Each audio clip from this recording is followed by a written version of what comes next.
পেট পরিষ্কার হচ্ছে না, পায়খানা করতে কষ্ট হয়, টয়লেটে অনেক সময় ধরে বসে থাকতে হয়, কোষ্ঠকাঠিন্যে ভুগছি, সমাধান কি? আমি এই ভিডিওতে কোষ্ঠকাঠিন্যের সবচেয়ে কমন 6টি কারণ আর সেগুলোর সমাধান তুলে ধরব।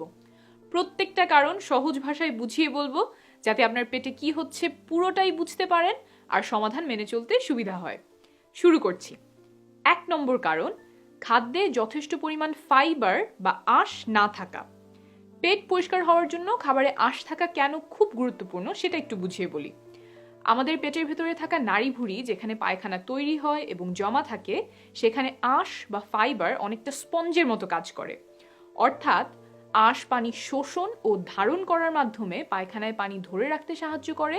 তাই ফাইবার থাকলে পায়খানা নরম হয়, ভারী হয়, আর সেই পায়খানা নাড়িভুঁড়ির ভেতর দিয়ে সহজেই এগোয় এবং সহজেই সেটা শরীর থেকে বের করা যায়। এটা তো মাত্র একটা উপায় বললাম। স্বাভাবিক পায়খানা হতে আঁশ আরো অনেকভাবে সাহায্য করে। তাই খাদ্যে যদি যথেষ্ট পরিমাণে ফাইবার বা আঁশ না থাকে, তখন কোষ্ঠকাঠিন্য দেখা দিতে পারে। তাহলে সমাধান কি? খাবারে ফাইবারের পরিমাণ বাড়াতে হবে। কোন কোন খাবারে ফাইবার পাওয়া যায়? ডাল, ছোলা, গাজর, শসা, টমেটো, আপেল, কলা, প্রায় সব শাকসবজি, ফলমূল, অন্যান্য গোটা শস্যদানা ইত্যাদি। গোটা শস্যদানা কি?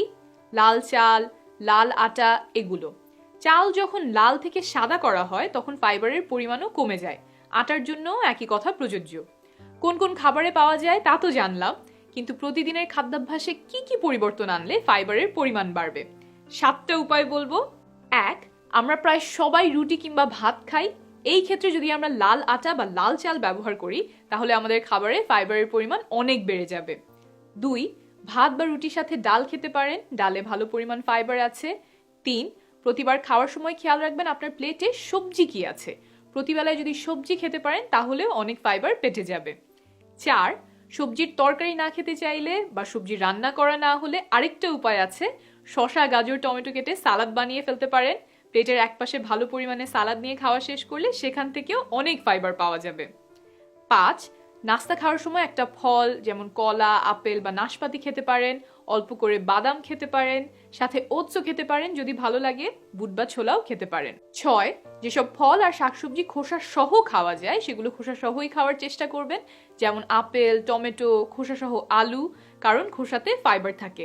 তবে খোসা সহ খেলে অবশ্যই ভালো করে সেগুলো ধুয়ে নেবেন। 7, যখন সম্ভব ফল বা সবজি আস্ত রেখে খাওয়ার চেষ্টা করবেন।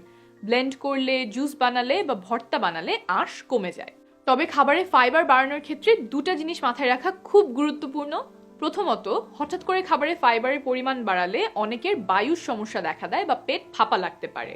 তাই ধীরে ধীরে খাবারে ফাইবারের পরিমাণ বাড়াবেন। যেই 7টা পরামর্শ বললাম সেগুলো নিয়ে একটা পরিকল্পনা তৈরি করবেন। আপনার সুবিধা অনুযায়ী কোনোটা আগে কোনোটা পরে করবেন, একসাথে সবগুলি শুরু করবেন না। দ্বিতীয়ত, একটু আগেই বলেছি যে ফাইবার পানি শোষণ করে, তাই খাদ্যে ফাইবারের পরিমাণ বাড়ানোর সাথে সাথে যথেষ্ট পরিমাণ পানি নিশ্চিত করতে হবে।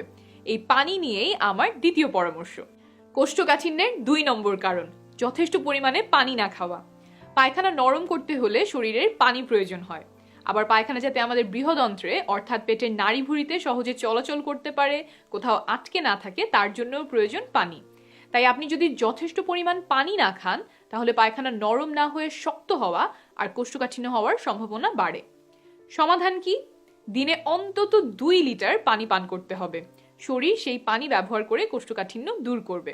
আপনার সাথে একটা 1 লিটারের বোতল রাখতে পারেন, তাহলে দিনে কতটুকু পানি খাচ্ছেন সেটা হিসাব করতে সহজ হবে। এখন চলে আসি কোষ্ঠকাঠিন্যের 3 নম্বর কারণে, দীর্ঘ সময় ধরে শুয়ে বসে থাকা। আমরা যদি হাঁটাচলা কমিয়ে দেই, শারীরিক পরিশ্রম না করি, অনেকক্ষণ ধরে শুয়ে বসে থাকি, ব্যায়াম না করি, তাহলে কোষ্ঠকাঠিন্য হতে পারে।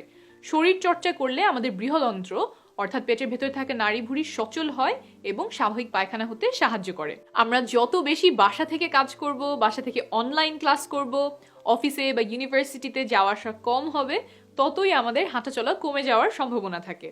হয়তো সকালবেলা ঘুম থেকে উঠে 2 কদম দিয়ে টেবিল চেয়ারে বসে সারাদিন সেখান থেকেই আপনি কাজ করছেন বা ক্লাস করছেন, দিনে আর ব্যায়াম করা হচ্ছে না, তখন কিন্তু কোষ্ঠকাঠিন্য দেখা দেওয়ার সম্ভাবনা বেড়ে যায়।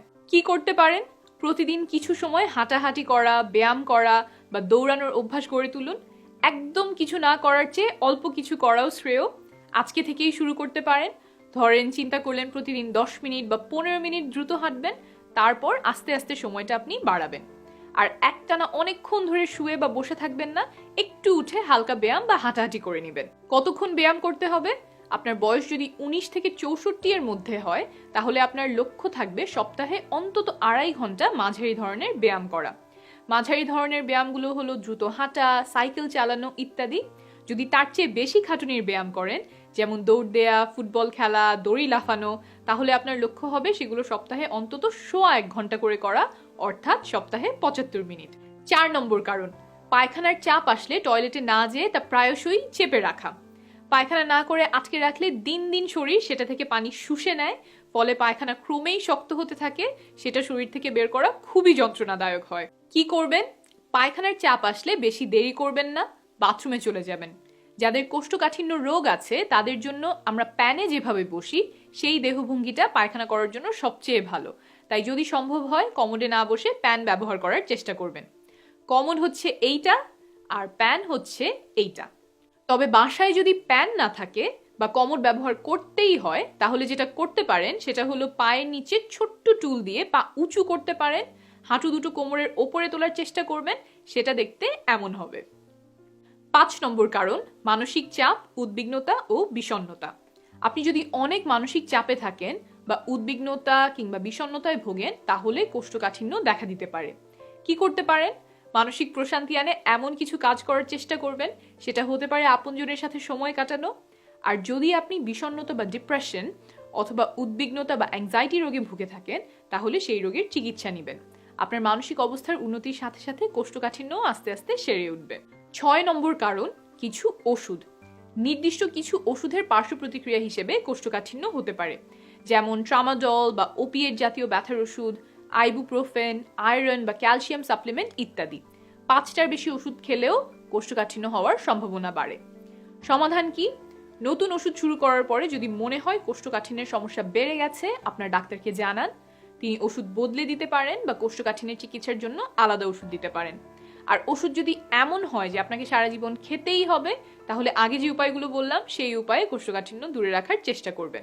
সাধারণত কোষ্ঠকাঠিন্য কোনো গুরুতর রোগের কারণে হয় না, তবে কিছু ক্ষেত্রে রোগের কারণেও কোষ্ঠকাঠিন্য হতে পারে, যেমন থাইরয়েডের সমস্যা থাকলে, ডায়াবেটিসের রোগ হলে ইত্যাদি। কোষ্ঠকাঠিন্য হলে কখন ডাক্তারের সহায়তা নেবেন?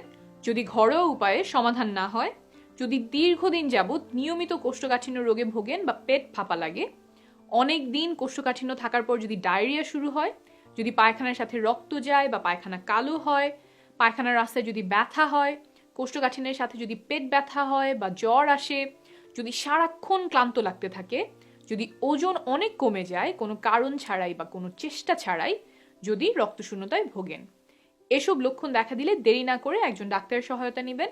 নিরাপদে থাকবেন, শীঘ্রই আবার দেখা হবে।